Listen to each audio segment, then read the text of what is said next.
বাপ রে বাপ! একটা মানুষ কতখানি ক্রেজে থাকলে এটা সম্ভব? একটা মানুষ দেশে দুবার প্রধানমন্ত্রিত্ব করেছেন এবং সেই প্রধানমন্ত্রিত্ব করার পর থার্ড টার্মের জন্য তিনি আবার প্রধানমন্ত্রিত্ব করতে যাচ্ছেন এবং তার আগে যারা তাকে সমর্থন করছেন তাদের তাদের এই অভিবাদন। মোদি, মোদি, মোদি, মোদি যে ক্রেজ আজকে সংসদের পুরনো ভবনে দেখা গেল। একদিকে সেই ছবিটা দেখছি আর তার পাশাপাশি ভাবছি, যাহ, এত চেষ্টা, এত লাফাঝাপিয়া, এত এত দৌড়দৌড়ি, এত মনের মধ্যে আশা, এত স্বপ্ন দেখা, সব জলে গেল পিসি ভাইপোর। আর প্রধানমন্ত্রী হওয়া হলো না। হ্যাঁ, ঠিক শুনছেন, প্রধানমন্ত্রী, প্রধানমন্ত্রী নয়, প্রধানমন্ত্রী হওয়া হলো না।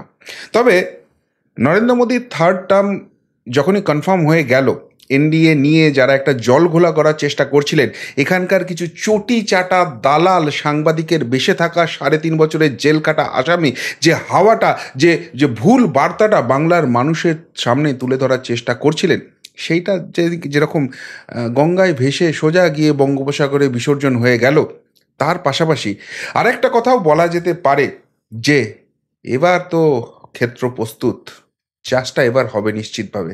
অর্থাৎ যে দুর্নীতি বিরোধী অভিযান এবং সেখানে চরমতম দুর্নীতিবাজ যারা গোটা বাংলাটাকে অন্ধকারে ডুবিয়ে দিচ্ছে, গণতন্ত্রটাকে প্রহসনে পরিণত করছে, তাদের এবার চরম পরিণতি মোদির তৃতীয় জামানায় দেখা যাবে। আর সেই জন্যই কি টেনশন বাড়তে শুরু করেছে?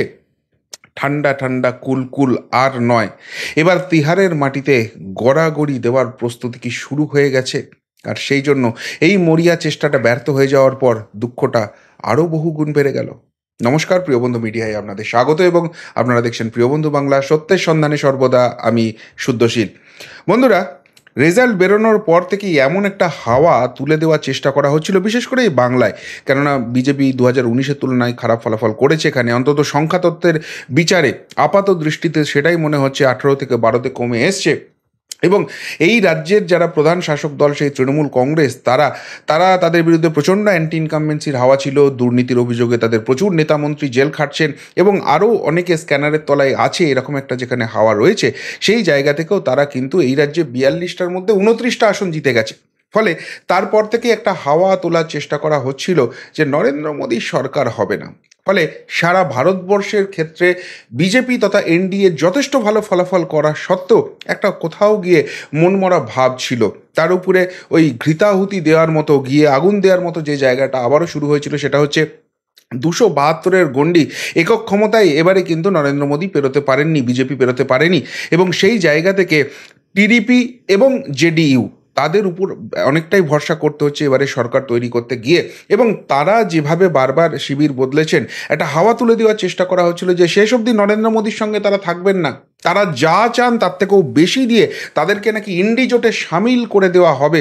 এবং সেই পরিপ্রেক্ষিতে ফাইনালি আর নরেন্দ্র মোদী প্রধানমন্ত্রী হতে পারছেন না। একে বাংলায় 18 থেকে 12-য় নেমে আসা তীব্র যন্ত্রণা রয়েছে। বিধানসভার যে যে হতাশাটা ছিল সেটা ভুলে গিয়ে এখানকার বিজেপি কর্মী সমর্থকরা অন্তত আশা করেছিলেন যে 20-22টা আসনও হবে এখান থেকে, সেইটাই একটা জল পড়ে গেছে।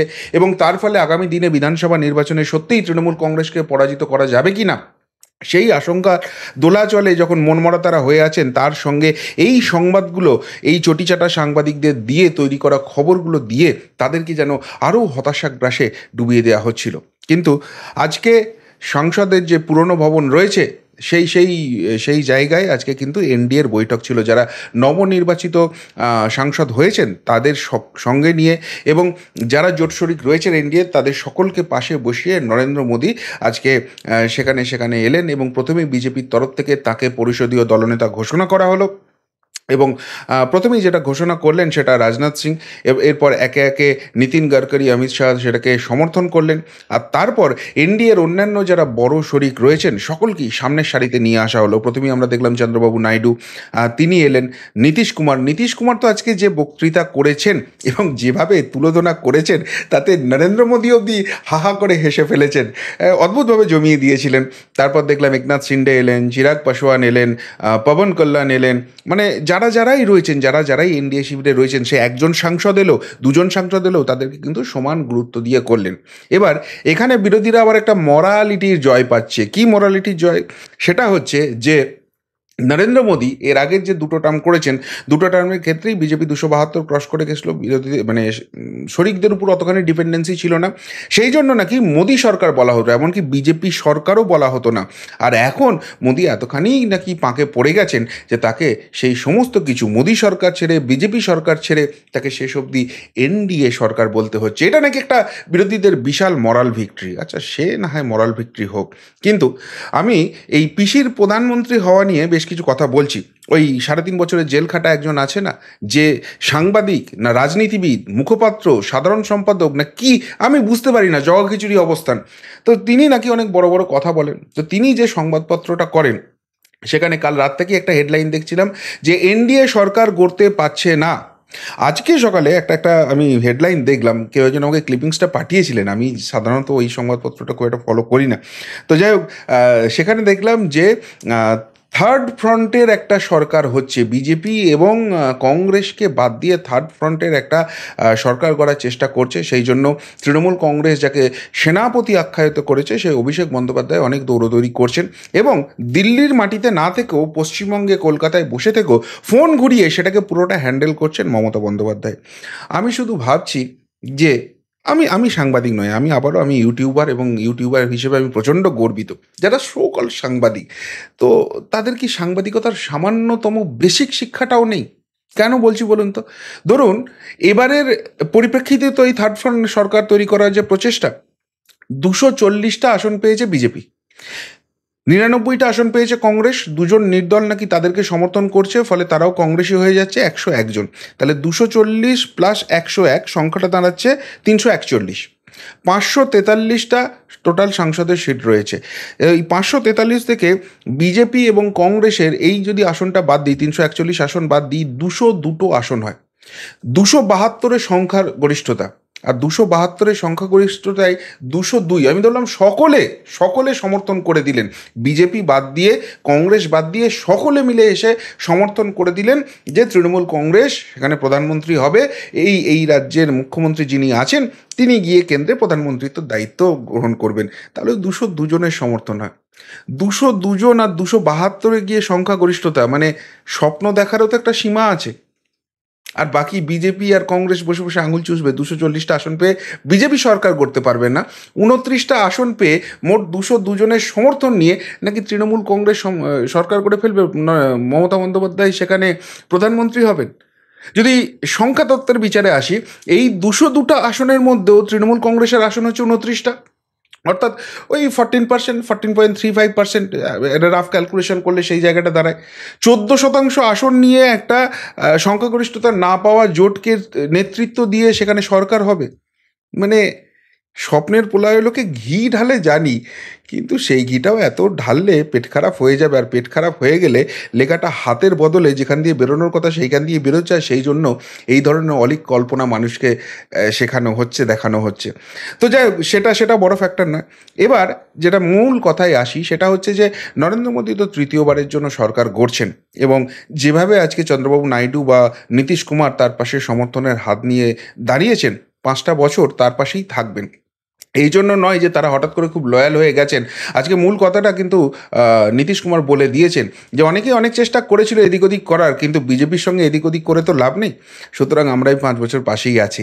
তো সেটাই ফ্যাক্টর। এবং সকালেই একটা প্রতিবেদন করে আপনাদের দেখিয়েছিলাম যে 293 আসনে এনডিএ দাঁড়িয়ে আছে, কিন্তু ইতিমধ্যেই তারা যেভাবে করেছে, কোনোভাবেই যদি টিডিপি এবং জেডিইউকে আটকানো হয়, তা সত্ত্বেও বিজেপির সরকার, এনডিএ সরকার আটকানো যাবে না। আরও কিন্তু তারা সমর্থন জোগাড় করে নিয়েছে, এবং সেই সমর্থনটা নিয়ে ইতিমধ্যেই কিন্তু তারা 300-র উপরে চলে গেছে। এবং যেভাবে বিরোধী পক্ষগুলো আস্তে আস্তে ভাঙতে শুরু করেছে, আগামী 4 থেকে 6 মাসের মধ্যে নরেন্দ্র মোদীর সপক্ষে, তার সাপোর্টে অন্তত 350 জন সাংসদ হয়ে যাওয়ার একটা সম্ভাবনা তৈরি হয়েছে। আবারও রাজনীতি সম্ভাবনা শিল্প, এখনই জোর গলায় বলার সেটা জায়গা আসেনি, কিন্তু যেভাবে বিভিন্ন খবর ন্যাশনাল নিউজ থেকে, ন্যাশনাল মিডিয়ার কাছ থেকে আসছে, তাতে সেই সম্ভাবনা উঠছে এনডিএ জোট আগামী 4 থেকে 6 মাসের মধ্যে 350 সংখ্যা ক্রস করে যেতে পারে। অন্যদিকে ইন্ডি জোট, তৃতীয় ফ্রন্ট নয়, ইন্ডি জোট, যেটা কংগ্রেস, তৃণমূল, ডিএমকে, আম আদমি পার্টি এরা সব মিলে তৈরি করেছেন, সেই সংখ্যাটা সরকার করা তো অনেক দূরের কথা, তারা 200-র নিচে নেমে চলে আসতে পারে, এই সম্ভাবনা তৈরি হয়েছে। অর্থাৎ 5 বছর আবারও সেই নরেন্দ্র মোদীই থাকছেন, নরেন্দ্র মোদীর জায়গায় এনডিএ সরকার থাকছে বলাটাই ভালো, এখন থাকছেন। তাহলে তাতে করে কি এই রাজ্যে এবার সেই কড়া অ্যাকশনটা দেখা যাবে যেটা গোটা বঙ্গবাসী দেখার জন্য বসে আছেন? দেখুন, এবার তো দেখা যাওয়া উচিত। কেননা নরেন্দ্র মোদী নিজে একটা কথা বলেছেন যে, "গত ১০ বছরে আমি যেটা করেছি সেটা ট্রেলার, এবার আসল মুভি।" এবার এটা অনেকে বলতে পারেন যে একটা নির্বাচনী গিমিক বা রাজনৈতিক কথা তিনি বলেছেন। আমি বিশ্বাস করি বা আমি যেটুকুনি পলিটিক্স বুঝেছি খুব সামান্য, সেটা খুব সামান্য, কিন্তু তাতে এটা শুধুমাত্র নির্বাচনী প্রচারের কথা নয়। কেন বলুন? দেখুন, আপনি এসে রাতারাতি কোনো সিস্টেম আপনি চেঞ্জ করতে পারেন না। কেননা আপনি চেঞ্জ করতে চাইলেও সেই সিস্টেমের মধ্যে যে বড় ঘোটালাটা আছে, সেই সিস্টেমের মধ্যে যে বড়, বড় লুফহোলগুলো আছে, সেইগুলোকে আগে আপনাকে সারাতে হবে। হয় রিপু করতে হবে, হয় পরিবর্তন করতে হবে, নতুন কিছু নিয়ে আসতে হবে। সমস্ত কিছু করে সেটা সময় সাপেক্ষ ব্যাপার। এই যে দুটো টার্ম নরেন্দ্র মোদী চালিয়েছেন, সেই দুটো টার্মে তিনি বহু কিছু করার চেষ্টা করেছেন, কিন্তু দেখেছেন সেই সিস্টেমের ফাঁকগুলো। প্রতি জায়গায় ঠোক্কর খেতে হয়েছে এবং ঠোক্কর খেতে, খেতে, ঠোক্কর খেতে, খেতে সেগুলোকে রিপ্লেস করে, সেগুলোকে রিপু করে, সেগুলোর পরিবর্তন এনে তিনি মোটামুটি সিস্টেমটাকে সলিড করেছেন এবং সেই কনফিডেন্সটা ওই সিস্টেমের উপর দাঁড়িয়ে তিনি এখন পাচ্ছেন যে, আমি এবার যেটা করতে চাই, এবার আর ওই ফাঁক ফোকরগুলো গলে কেউ পালাতে পারবে না। কোটি, কোটি টাকার দুর্নীতি করে বড়, বড় ফুটানি আর কেউ করতে পারবে না। তাদের শেষ আশ্রয় জেল হবেই। হ্যাঁ, এই সিস্টেমে টেস্টিং করতে, করতে, এই সিস্টেমের মধ্যে দিয়ে চলতে, চলতে কিছু চুনোপুঁটিকে আমি ঢুকিয়েছি এবং সেই চুনোপুঁটিগুলো খুব চুনোপুঁটি নয়। পশ্চিমবঙ্গের ক্ষেত্রে যদি ধরেন, অনুব্রত মণ্ডল, পার্থ চ্যাটার্জি, জ্যোতিপ্রিয় মল্লিক, মানিক ভট্টাচার্য, এরা আজকে এতদিন জেলে আছে বলে হয়তো মনে হচ্ছে চুনোপুঁটি। কিন্তু যখন এরা দাপটের সঙ্গে রাজনীতি করছিল, মুখ্যমন্ত্রীর চেয়ারের চারিদিকে ঘোরাঘুরি করছিল, এদেরকে কি চুনোপুঁটি মনে হতো? এরাই তো এক একজন বিগ বস হয়ে বসেছিল। সেগুলো তো আজকে জেলে পড়ছে। এবং তার থেকেও বড় কথা, এদেরকেও যদি চুনোপুঁটি আমি ধরে নিই, সর্বভারতীয় ক্ষেত্রে অরবিন্দ কেজরিওয়াল বা হেমন্ত সোরেন, দুটো রাজ্যের মুখ্যমন্ত্রী, তাদের কাছে জেলে যেতে হয়েছে এবং জেল থেকে তারা বেরোতে পারেনি। তাহলে সিস্টেমটা আস্তে আস্তে সলিড হচ্ছে। প্রথম দিনেই অরবিন্দ কেজরিওয়াল, প্রথম দিনেই হেমন্ত সোরেনকে কিন্তু নরেন্দ্র মোদীর এই সরকার ইডি সিবিআইয়ের হাত খুলে দিতে পারেনি, এদের গ্রেপ্তার করার মতো জায়গায় যেতে পারেনি। আস্তে আস্তে গ্রেপ্তার করতে করতে, এই তদন্ত চালাতে চালাতে সেই জায়গাটায় পৌঁছেছে। পশ্চিমবঙ্গের ক্ষেত্রেও কি সেই সলিড জায়গাটায় আসবে? আর সেই কারণেই আতঙ্কটা বাড়ছে। সেই কারণেই নরেন্দ্র মোদীকে আটকাবার এত চেষ্টা। আমরা শুনেছিলাম স্বয়ং মুখ্যমন্ত্রী, তৃণমূল নেত্রী মমতা বন্দ্যোপাধ্যায়ের মুখে, নরেন্দ্র মোদী যাক, নরেন্দ্র মোদী যাক। নরেন্দ্র মোদীকে আর নেওয়া যাচ্ছে না। নরেন্দ্র মোদী গিয়ে নরম সরম কেউ এলে, যে যাকে বুঝিয়ে সুঝিয়ে এই দুর্নীতি বিরোধী অভিযানটা থামানো যাবে। তারপর একটা সময় শুনলাম বিজেপি যাক, বিজেপিটাকে নেওয়া যাচ্ছে না আর। কেন? বিজেপির নেতৃত্ব মানেই এখন নরেন্দ্র মোদী অবিচ্ছেদ্য অঙ্গ, সেখান থেকে সরানো যাবে না, চাপ সৃষ্টি করা যাবে না বুঝে এবার তাহলে অ্যাকশনের সময়। আর যদি সেই অ্যাকশন হয়, কপালটা যে কাদের সব থেকে বেশি পুড়বে সেটা তারাই বুঝতে পারছেন। আর সেই জন্যে আতঙ্কে ছটফটানিটা বাড়ছে। একটা নিষ্ফলা আক্রোশ বেরোনোর চেষ্টা করছে। এত করেও আটকালো গেল না, এত করেও আটকালো গেল না। এবার শেষের সেদিনটা বড় ভয়ঙ্কর, আর সেই ভয়ঙ্করটাই নেমে আসতে চলেছে। জল্পনা কিন্তু আজকের পর বেড়ে গেল। তৃতীয়বার সিংহাসনে নরেন্দ্র মোদী যে কথা তিনি দেশবাসীকে দিয়েছিলেন যে এবার পুরো পিকচার দেখাবো, সেই পিকচার দেখার জন্য কিন্তু সকলেই অধীর আগ্রহে বসে আছে। নিশ্চয়ই রাজা যখন সিংহাসনে আবার বসার সুযোগ পেয়েছেন, প্রধানমন্ত্রী তার যে জায়গাটা আবার যখন ফেরত পেয়েছেন, এতখানি সমর্থন নিয়ে এবার এবার আসল কাজটা শুরু হবে। কি বলবেন বন্ধুরা? সত্যিই নরেন্দ্র মোদীর থার্ড টার্মে আমরা সেই কাঙ্ক্ষিত ফলাফলটা দেখতে পাবো? নরেন্দ্র মোদীর থার্ড টার্মে দেখব এখানকার দুর্নীতিবাজগুলোর কোমরে দড়ি পড়ছে আর একটা একটা একটা একটা করে তিহার জেলে যাচ্ছে, নাকি সেই অধরা স্বপ্নটা অধরাই থেকে যাবে? আপনাদের কি মনে হচ্ছে নরেন্দ্র মোদীর বডি ল্যাঙ্গুয়েজ, এনডিএর ইকুয়েশন, সামগ্রিকভাবে রাজনৈতিক ফলাফল, সমস্ত কিছু নিয়ে আপনাদের ভেতরের গাট ফিলিংটা কি বলছে? উত্তরটা অবশ্যই কমেন্ট বক্সে কমেন্ট করে জানাবেন। এখনকার মতো এখানেই শেষ করলাম। ফেরত আসছি নতুন প্রতিবেদন নিয়ে খুব তাড়াতাড়ি। ভালো থাকবেন, সাথে থাকবেন, পাশে থাকবেন। নমস্কার।